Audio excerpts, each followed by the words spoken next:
A ver, nos hemos puesto a pensar por qué una manzana siempre cae para abajo y nunca para arriba. ¿O qué es esa fuerza invisible que mantiene a la luna dando vueltas y vueltas alrededor nuestro? Bueno, hoy vamos a meternos de lleno en las reglas del juego del universo, o al menos de nuestro universo cotidiano.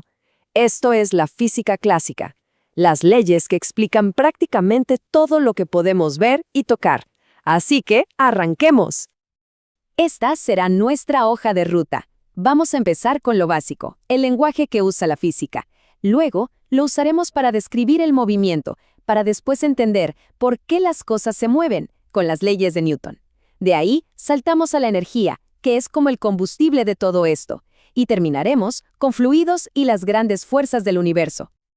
Bien, primero lo primero. Antes de entender las leyes del cosmos, tenemos que aprender a hablar su idioma. Y ojo, la física no se anda con rodeos ni ambigüedades. Su lenguaje es el de las mediciones precisas. Y aquí tenemos la primera gran división. Hay dos formas de medir las cosas en física. Por un lado, las escalares, que solo nos dicen cuánto hay. Por ejemplo, la temperatura es de 25 grados. Listo, no hay más que decir. Pero por otro lado están las vectoriales, y estas añaden una pieza de información que es crucial, la dirección, o sea, hacia dónde. No es lo mismo decir caminé 5 cuadras que caminé 5 cuadras por hacia el norte. Esa dirección lo cambia absolutamente todo. Y eso, amigos, es un vector. Y esta diferencia la vemos por todas partes, todos los días. La temperatura, cuánto pesa algo, o sea, su masa, el tiempo, todos son escalares, son solo un número. Pero la velocidad de un coche que va hacia el norte, la fuerza de la gravedad que siempre jala hacia abajo, o el camino para llegar a la tienda que es hacia el este, todos ellos necesitan sí o sí una dirección para que tengan sentido completo. Esos son los vectores. Bueno, ya que manejamos el lenguaje, vamos a aplicarlo a una de las cosas más básicas y fundamentales del universo, el movimiento.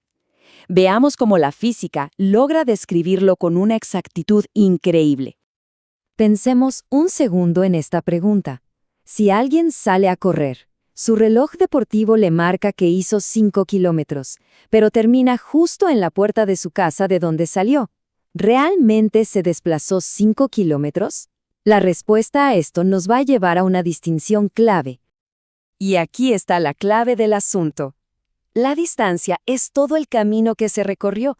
Cada paso, cada curva, es un escalar. Son los 5 kilómetros que marcó el reloj. El desplazamiento, en cambio, es un vector.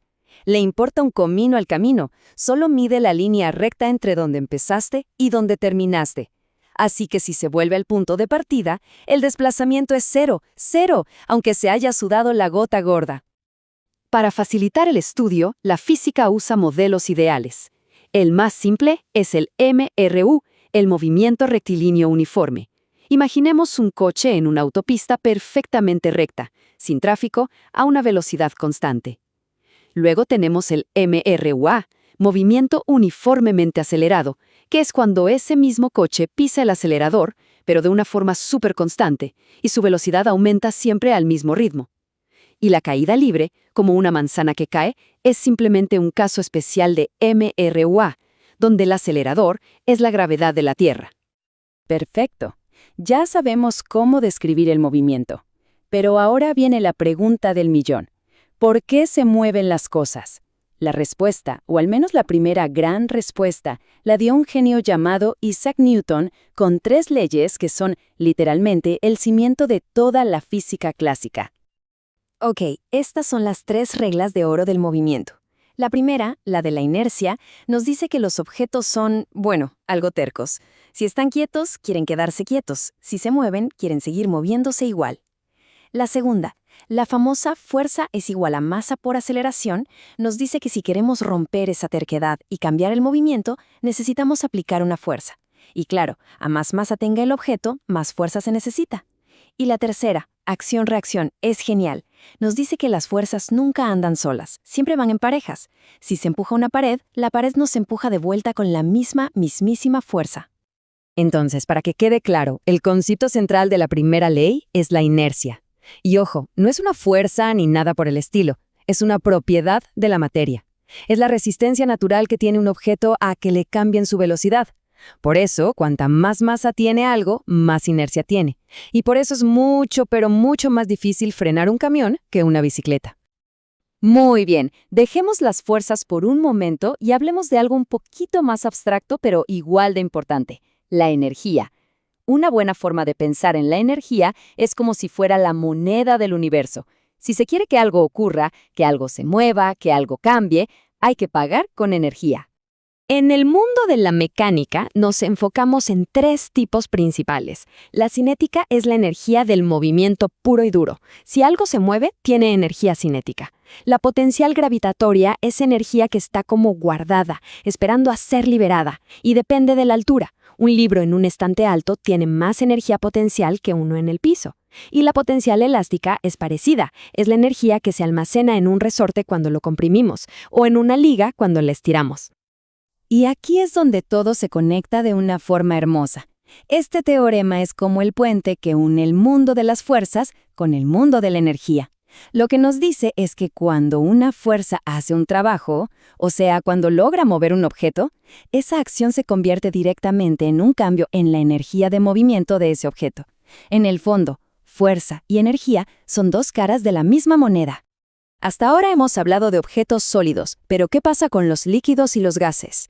Bueno, ahora entramos en el terreno de la hidrostática, que se encarga de las reglas, a veces sorprendentes, de los fluidos cuando están en reposo.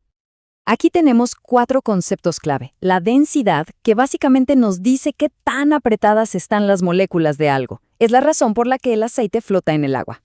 Luego, la presión, que es la fuerza repartida en un área. Explica por qué un cuchillo afilado corta mejor que uno sin filo. El principio de Pascal es la base de los sistemas hidráulicos. Nos dice que si apretamos un fluido encerrado, la presión se transmite igualita a todos lados. Y finalmente, el principio de Arquímedes, la razón por la que flotan los barcos. Nos dice que un objeto sumergido recibe un empuje hacia arriba igual al peso del líquido que movió del lugar. Y para terminar nuestro recorrido, vamos a levantar la vista y hablar de los hilos invisibles que tejen la realidad.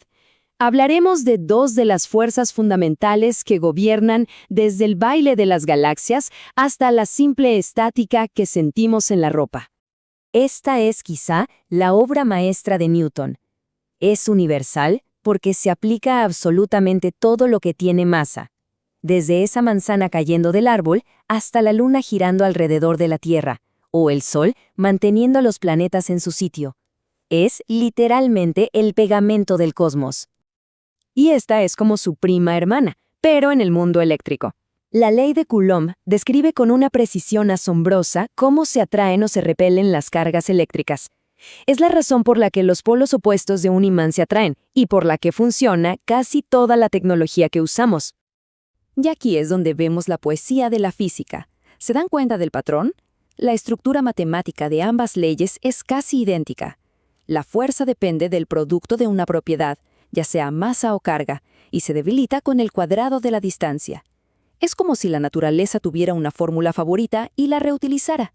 La gran diferencia, claro está, es que la gravedad siempre atrae, mientras que la fuerza eléctrica puede ser de atracción o de repulsión. Hemos hecho un viaje por los pilares de la física clásica, un conjunto de ideas superpoderoso para entender el mundo que vemos. Pero estas reglas tienen un límite y nos dejan con una pregunta increíblemente intrigante. ¿Qué pasa allá abajo, en el reino de lo diminuto, donde estas leyes se rompen y se abre la puerta a un universo mucho más extraño y misterioso? Pero esa ya es otra historia.